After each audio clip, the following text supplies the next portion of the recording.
What's going on, guys? So one question I get a lot is, how do real estate agents get paid? I mean, is paying commission even worth it? And what are the fees actually, you know? And if you stick around to the end, I'll tell you if it's worth it. Or you can click this video right here and I'll give you the pros and cons of hiring a real estate agent. So for those of you that don't know, my name's Jonathan Smith, and I'm a California real estate broker here in Southern California. So real estate agents are actually usually paid via commission, meaning that they only get paid when the sale actually happens. Now, there's a big misconception that maybe real estate agents get paid from their company just for showing houses to buyers, or that they get paid a salary. And although there are some companies that do pay salaries, it's only one that I know of off the top of my head. But everyone else is paid almost exclusively on commission, meaning when it sells. So when you meet with a listing agent and you negotiate a fee, the way that it usually works is that, let's say you negotiate a 6% fee with a listing agent. The listing agent is actually going to take that 6% and pay the buyer's agent out of that 6%. So they might split it 50-50, and so the buyer's agent gets 3 and the listing agent gets 3. And so it's not like a 3% on top of the 6% fee, because that's a question I get asked a lot.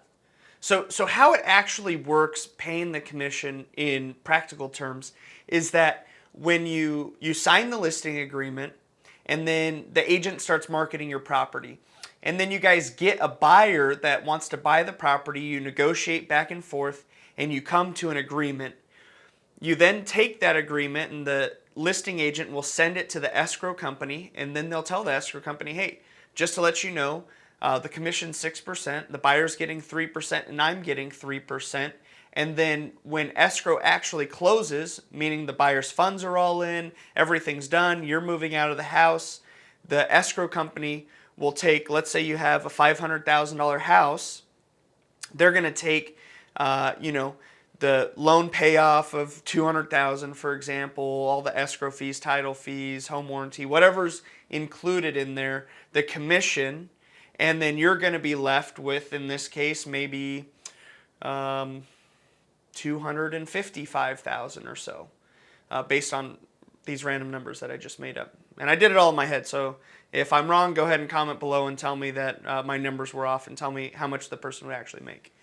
But now, every once in a while, you're going to find an agent who has additional fees on top of that. For example, let's say they stage your home, or they hire a staging company, and they may charge you up front to either pay that fee or offset that fee. For example, if it costs $2,500 to stage your house, maybe they charge you $1,500. Maybe they charge you the whole $2,500. And that would be like a fee that you pay up front. But 99.9% of times, the commission fee is really the only fee you're paying associated with the agent themselves. And we talked about what the fee is a little bit. I threw around the 6% fee. Now, one thing you need to know as a buyer and a seller is that there's no set standard fee. Okay, so you may hear 5%, you may hear 6%, whatever the case is, there's no standard fee. So that is negotiable. Now, if an agent will lower their fee or not is up to the agent and up to you as the seller if you're still going to pay the fee. Because there are some agents out there that may even do it for 4%, and there's some, that won't take anything less than 6%. And if you hire someone else because it's cheaper, well, that's on you and that's on them, right? So generally in California, though, I see a lot of contracts between 5 and 6% is kind of the range that I see most often. But, I mean, even myself, I've done listings as high as 7% if there was additional things involved. In one example, I helped the seller. They were out of state, and they needed some remodel work done on their property. And so I helped them find a contractor, and I helped check in and send them pictures along the way. And it was, maybe 30 days worth of going over there and checking things out. So in that case, the fee was actually higher at about 7% on that particular transaction. And then I've had other transactions where, maybe a seller, there was one where I sold 11 properties for this guy. And so we had a little bit of a reduced fee because of such a high volume of sales all at one time.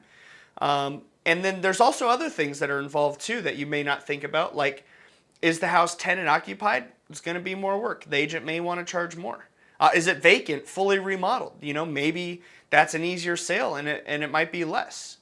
All these things are situational, so you really need to work with the agent that you're hiring to figure out what's the commission, what's going to be most beneficial for you and the agent, and how you guys can work together, whether that be 6% or maybe it's more or maybe it's less. It's all situational. Another thing that I've had happen in the past is I had a deal where the buyer and the seller already knew each other. They already knew that they wanted to work out a deal, but they didn't know all the ins and outs of the whole transaction. They didn't know, they had an idea of what the price could be, but they, wanted to make sure that that was right, and, the timelines and when the seller was going to move out and all these things. So they came to me and I just really helped them figure out what was most important for each party. Is it the timeline? Is it the price? Do you need a lender? All these things, and help put all the puzzle pieces together to help make the transaction really work great for both parties. And in that case, we negotiated a little bit better of a fee for the buyer and the seller, just because, most of the work was done and they were just using my expertise to help really finalize the deal and get it through to the finish line. And if you need a great agent that is near you, that can really help you understand all the ins and outs of the process and really help get the whole deal done for you, go ahead and reach out to me. If you're in my area, I'd be more than happy to help you out. And if you're out of the area, I'd be more than happy to connect you with a great agent that I know. I have a network nationwide of agents that I've met throughout the years, and I'd be more than happy to help get you connected with someone great. Now, you might be asking me, Jonathan, is it even worth it to hire a real estate agent? And of course, I'm biased because I am one, and that's how I've, built my whole life around. Majority of my money has been made through helping buyers and sellers buy and sell houses, right? I'm a real estate broker. What can I say? And I would say if you're hiring a great agent, that commission is really going to be worth every single bit. And if you're hiring a horrible agent, you're probably not going to be happy at any price, let alone at a 5 or a 6% commission. So you really need to make sure you're hiring a great agent. They're going to help you with things like market knowledge, helping set up contractors, keep things smooth, take the emotion out of the transaction, and really help you make a good decision for you. Because really, in the transaction, you're the most important person, because it's your house, it's your property, it's your life, and it's your goals that we're trying to accomplish. So go ahead and like this video. I've put another video that you're going to want to watch if you really want to know the ins and outs of the pros and cons of hiring a real estate agent. It's a bit longer than this video, but it really goes into depth about, some of the good and some of the bad of hiring a real estate agent. Go ahead and like and subscribe, and we'll bring you more soon.